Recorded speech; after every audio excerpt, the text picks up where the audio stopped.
Hi everybody, I just thought I'd share with you the good, the bad and the ugly, or the pros and cons of owning a John Cooper Works Mini Clubman 2020. So I'm just going to literally quickly go around the interior of the car and the exterior of the car, and I'll show you the bits that I like and the bits that I don't like, or the bits that might slightly irritate me. But overall, just to let you know, overall, I love this car so much. But it has got the odd little niggly bit on it. So here we go. First bit's the sat nav. The sat nav I've got is the sat nav plus, I think they call it. Stretches one side to the other. Not really a big fan of the sat nav system.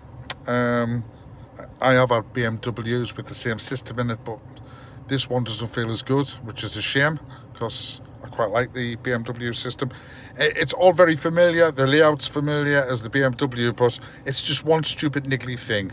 And it might be a bit of an OCD thing, this, but if I go to just set any destination, I'll just do a recent one, any destination at all.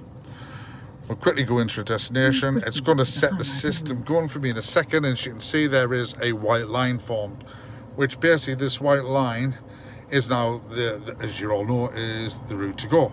However, when you start driving it, the white line gets thinner. I like a big, thick white line. So when you're in a city, so if you're driving to London or a busy city, you basically, the white line just disappears amongst the sat-nav map, and at times can be a bit confusing, where the BMW was more prominent. Yeah, listen, it's just a little niggle for me. This might be a petty niggle, but it is a niggle for me that I don't really like. So I use Google or I use Waze. I find them better. So that works for me. Might not work for you, but it works for me. So that's the sat-nav system that I'm not really keen on. But the rest of it, really like. I love the size of the screen. It's in your face, brilliant. The other thing is, I don't know, I'll have to check on the map. I don't know if anyone can tell me, but this light that goes around, sometimes you might be able to, but I don't know how. But I would love to just be able to switch that light off, so it's not continuously on. And I don't think you can. I might be wrong. If anyone knows a way, please let me know. But yeah, that light, especially at night time, could do with it being off. But as I said, if anyone knows, please let me know. Right, around the rest of the interior, I love the dash. I just think the dash is beautiful. It's refined. It's well laid out. The glove compartment, not the biggest, but you know what, it does.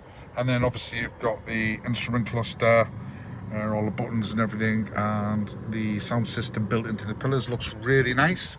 However, the sound system, now there's a topic, the Harman Kardon sound system.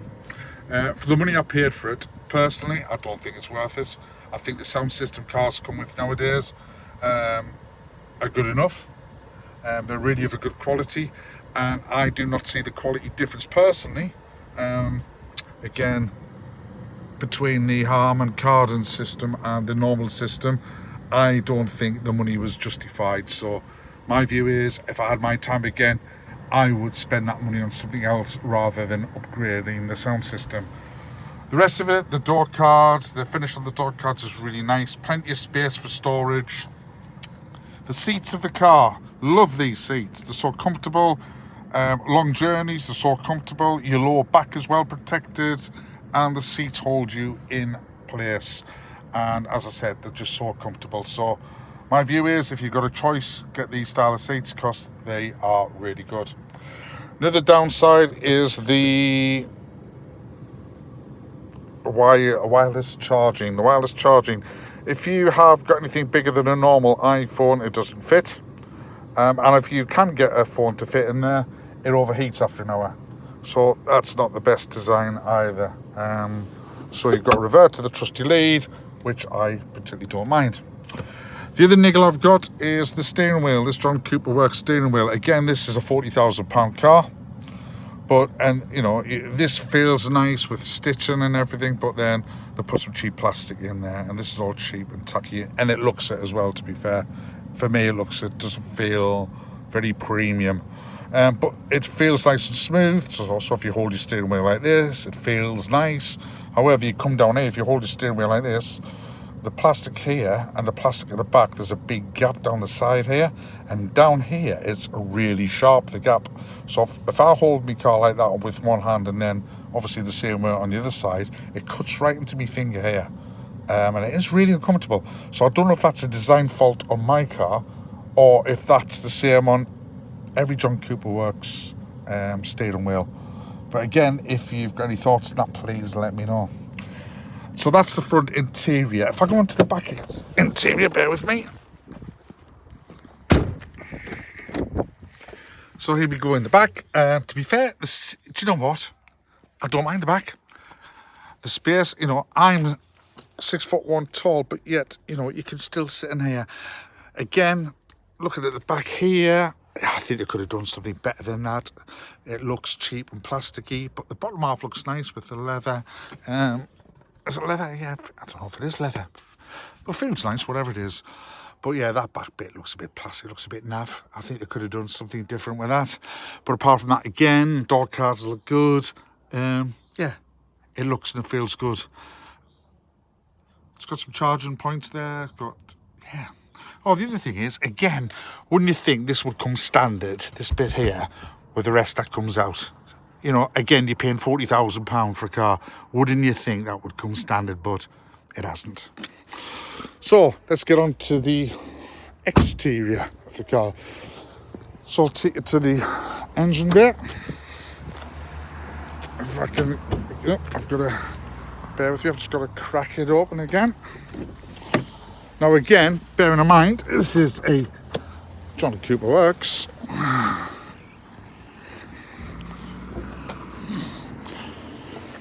I've opened that up.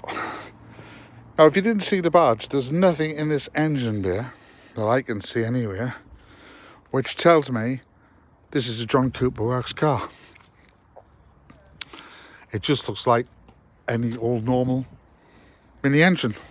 Again, I'm not an expert in engines, but you'd expect something, you know, here, John Cooper Works mini, I don't know. Again, it's just the little things for me that make that bit of difference. So I feel that's let me down a bit. Front, I like the front. I love the angry look on the grille. Yeah, people going about this. Should this be, you know, just open it up, mini. It doesn't matter.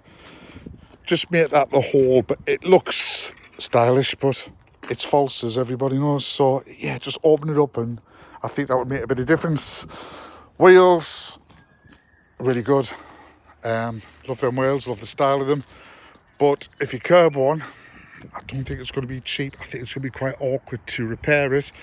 So I think they will be a bit expensive if you curb one. Love the lines at the side of the car. All looks good. Again, around the back. Yeah, all looks good.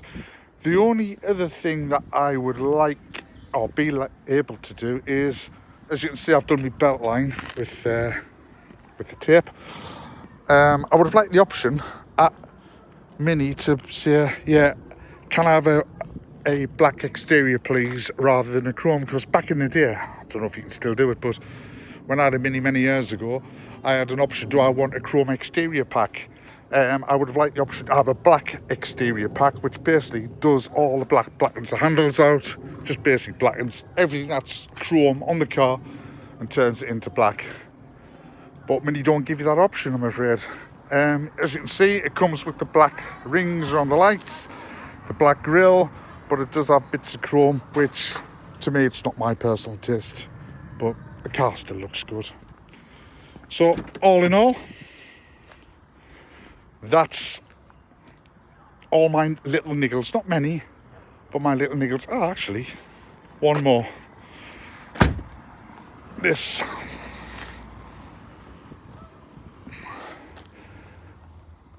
If you look at the John Cooper Works hatch, I think that looks a lot better than this one does on the Clubman. I don't know whether it's just because it's a Clubman, but I think that could have looked a bit sexier, just to set it off to say it's a John Cooper Works. Again, some people might disagree, but yeah. But on the whole, I love the car. The drive, I can't fault. It drives like a big car. It's fast on acceleration if you need it. The power is there, the torque is there, and it's a dream car to drive. But that's my niggles. Yeah, just thought like some people might like to know what niggles are about when they're going to buy a car, and that's me being open and honest with my own car. So I'll leave it at that. Thank you very much. Hope you found it interesting. And as I said, if you're going to buy one, just bear that in mind what I've said. Bye bye for now.